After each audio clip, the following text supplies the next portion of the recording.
Hey guys, how's it going? Chez back again with another episode of the Chelsea Career Mode here on Xbox One. It's episode number 70. It's Monday afternoon, and after getting the feedback from you guys in the comment section of the previous video, we are going to put a counter offer in to Manchester City for Luis Muriel. They offered 64. We're going to counter offer 75, and we'll have to see what they say. The board reckon he's worth between 62 and 89, so we're kind of going halfway house and in between the two. And in fact, they were going to accept those terms. £75 million has been accepted by Manchester City, so they will get into transfer talks, into contract talks, and we'll have to wait and see if he does in fact move on for that fee. But of course, another thing we asked for feedback for in Friday's episode was: do we step the legendary? Do we step the difficulty up to legendary? The answer is yes, yes we do, and we couldn't have had a much tougher test, to be completely honest. For our first game on legendary, it's a game away from home in the Capital One Cup semi-final first leg against league title rivals Arsenal. Now, it's a very, very tough fixture and could, in fact, be Luis Muriel's last game for the club should he decide to accept Manchester City's contract offer. But we're going into this one with Luis up top on his own with the three midfielders set behind him. I think I played Marco Reus in Cam. Schürrle on one side and Hazard on the other, but we're going to get off to a decent start. Luis Muriel involved here, driving in towards the Arsenal defence, plays it out wide to Vidal, doesn't get the best of touches on it, but that first time cross from Mattia De Cilio leaves Marco Reus on his own at the back post to head us into the lead. 5 minutes in and we've scored our first goal on legendary. We've taken the lead against very, very tough opposition, and I was pleased with the way that we'd started on this particularly difficulty setting, but we almost got pegged back immediately. Karim Benzema coming close with a left-footed shot, just fizzing past that near post, and unfortunately we get a lot off and we stay at 1-0. But we were going to come on the attack yet again. This game was very, very end-to-end, in fact. Luis Muriel involved again. He's going to actually have a bit of space there to give the shot a whack, and that came very, very close indeed. There's a replay coming up from behind the goal, and it shows it perfectly. These replays on Next Gen are absolutely beautiful. You can see it's just perfect technique. It's arcing towards the top corner, but just drifts away too much. Goes past that post, and Szczesny, even though he probably had his angles covered, doesn't find himself conceded. But Mangala, really good clearance there. Aaron Ramsey's first touch is dodgy.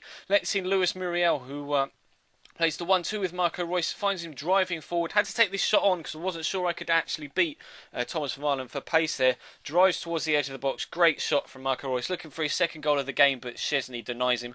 Corner comes in, it's going to get deflected out towards the edge of the box. Vidal, though, has got a couple of men in support outside of him. Ramirez will find Danilo. First shot is going to be blocked here. Falls back to Danilo, gets past the man, has a second shot, and again it's deflected. Going to go out for another corner, but we're half an hour in. Rajan Nainggolan getting in front of that ball this time around. And Andre Schürrle is going to find Eden Hazard on the edge of the box with a nice stood-up cross, and the ball gets cleared off the line. It was probably going wide by a couple of feet, but still decent technique from Hazard. Just unfortunate not to quite get it on target, but regardless, there was a goalkeeper and a man on the post as well, so it was never really going to threaten going into the back of the box. But similar chance to the way we scored the first goal, this time across from Danilo onto the head of Luis Muriel, and he hits the base of the post. So we go in at half-time with the scoreline 1-0. Now, I always forget, I'm not sure whether away goals count in the Capital One Cup. I think they do, but every single season we get to this sort of stage in the Capital One Cup, I always forget, so you'll have to let me know in the comment section down below. But a great double save,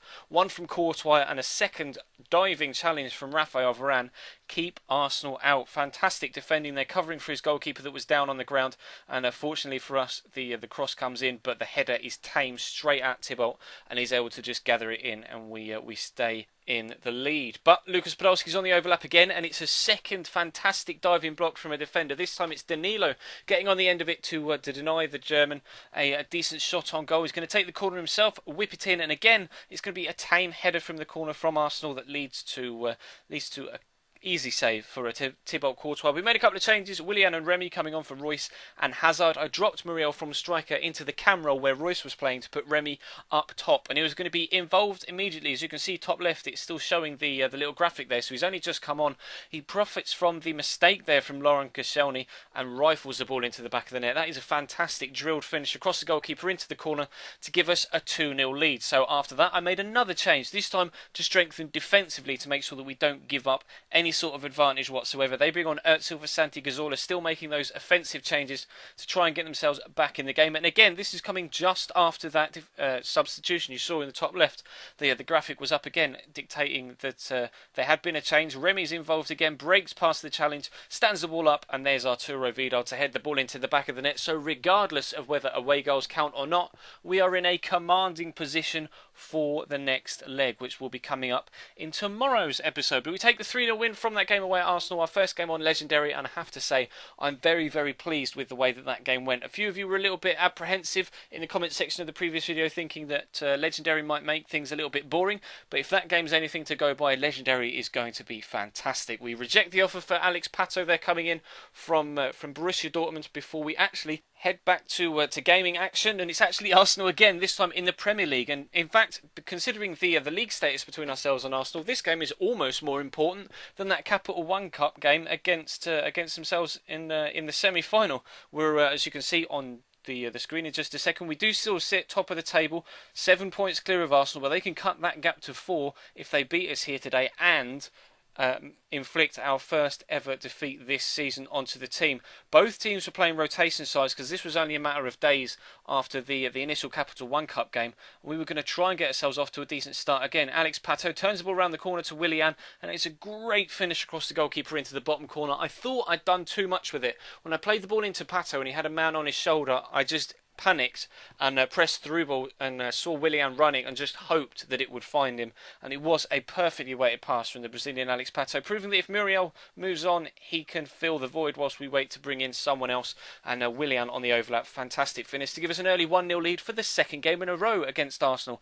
And actually this one was going to be a bit of a battle here. Who can get up quicker from falling over it? In fact, is Alex Oxlade-Chamberlain, leaves Alexandra on the floor, drills the ball across, and Özil, despite the pressure on him, really should have done better there, I think. Javier Hernandez missed a similar opportunity for Mexico a couple of days ago in the World Cup, although admittedly he was completely free and Özil there had players on him, so Özil perhaps has that little bit of an excuse. But we're pushing forward here, a little bit of a lucky deflection that ends to Lucas Piazon not once but twice, whips the ball in, and Alex Pato goes up, first header's good save from Chesney, and somehow Willian tries to turn that back across goal to wrong foot the goalkeeper, and it ends up hitting the post. Petr Cech's clearance here though isn't the best. Arsenal retain possession, Vermaelen's pushing forward, plays in Aaron Ramsey, he's got players moving in front of him, one of which is Özil, and that stop on the ball completely threw me. Fortunately Petr Cech was able to get down and make a decent save to keep them out, but that was a really good bit of dribbling there from Özil. It completely threw me. I was expecting him to just run onto it, and I obviously didn't defend it very well. We weren't defending very well here either. Lord Bentner has the headed effort, and unfortunately for him, it goes past that far corner, and we stay at 1-0 half an hour in. So similar situations in this game that there were in the first one. We went in at half-time with a 1-0 lead. They're pushing down the right-hand side here at the start of the second half. Bit of confusion in the box, and then Jerome Boateng, I pressed B for him to hack the ball clear, to just hoof it, defensive clearance. And because if you go back and watch it, there was no power bar. I didn't press X to try and do a slide tackle and or power up to clear the ball. I pressed B, the normal defensive clearance button, and he just lunges in at Lord Bentner here, just completely wipes him out. Bentner, it's a clear penalty. Whether it's a red card or not, I'm not entirely too sure, but you can see the argument for why it would be, because Bentner was clearly about to have the shot, potentially put it into the back of the net. So Lucas Podolski steps up to put the ball into the back of the net, perhaps with the penalty. He actually goes for a dink, and Cech saves my bacon, in fact, and we stay at 1-0. We are going to pick up a free kick for a little bit of a dodgy push there from the Arsenal man. So we actually made a change, took Oscar off. Unfortunately, he was the man that had to give way, so I could bring John Terry on to reinforce our now weakened defensive line. So we still maintain 4 at the back, still maintain 2 holding, just had 2 wide players and then 1 striker, and unfortunately no player in that cam role. But we caught them on the counter-attack here. They were obviously on top at this particular stage, and Alex Pato races away, and that is a wonderful finish. Again, like we said earlier, Pato's got to prove to me that he's going to be able to fill the void left by Luis Muriel in between him going and us bringing in a replacement, and there is no better way to prove it to me than on your weak foot smashing a ball tops like that to hopefully secure us all 3 points against Arsenal in the Premier League. But they came on the attack again. Here it seemed like nothing was going to happen. Went to clear the ball, and Cech smacks it as hard as he possibly can straight at Bentner's face, and for some reason, despite the pace and power on the ball, it smacks him on the end of the bonce, drops dead at his feet and he's able to just slide it into the back of the net. What's the power off check here? And watch how it just disappears as soon as it hits Bentner. It's ridiculous, but anyway, we are going to take a 2-1 win from that game. And I did cut that game's highlights short, and you will find out why in the next couple of minutes or so, because we are going to have the money brought in from the Luis Muriel deal. As you can see, Remy's trying to force the issue into the first team, but he has gone. £56 million has been added to the transfer budget, so I now have £89 million to spend. Now, you guys left me loads of suggestions in the comments for players to go after, one of which I was particularly keen on was Sergio Aguero, valued at £23.5 million.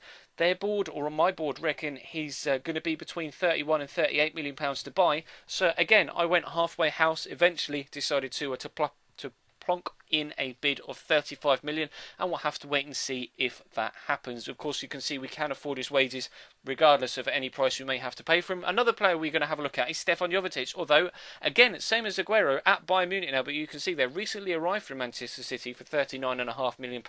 So unfortunately, he isn't an option. We're going to have to choose someone else. Looking at Luis Suarez as well, another player that's worth around about £23 million, similar to Aguero, obviously because of their age, 27 and 28 years old now. But we're going to put a bid in for Luis Suarez as well at Real Madrid.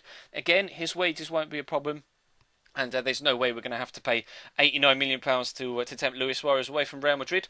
One more player that we're going to have a look at is Neymar, of course, now at Manchester City. And he's valued at £37 million. So we are going to have to put in a big bid to try and tempt him away from City. Although they've just spent big on Muriel, so maybe they'll be willing to accept a bid that's a little bit less than perhaps he's valued at. But I'm going to put in a bid of 50, I think, in the end. I went for 45. I thought, no, you know what? It says he's valued between 55 and 70. I'm going to go for 50, just to add it up towards that bottom end. And one more player I'm going to have a look at, this was literally just out of curiosity, is Lionel Messi. And would you believe it, Messi is available to sign on a free at the end of the season because his contract is expiring. Not in my wildest dreams would even think of trying to buy Lionel Messi. It was purely out of curiosity to see how much he was worth if Neymar was worth 37. And it appears we may be able to sign the world's best player on a free transfer at the end of the season. I fiddled with my budget so he can afford his wages. He wants £375,000 a week on a 2-year deal. Now, he is, in his traits, a one-club player, so I have offered him £400,000 a week, which is the most ridiculous sum of money, but he is going to receive the offer from us. He appears to be willing to discuss terms.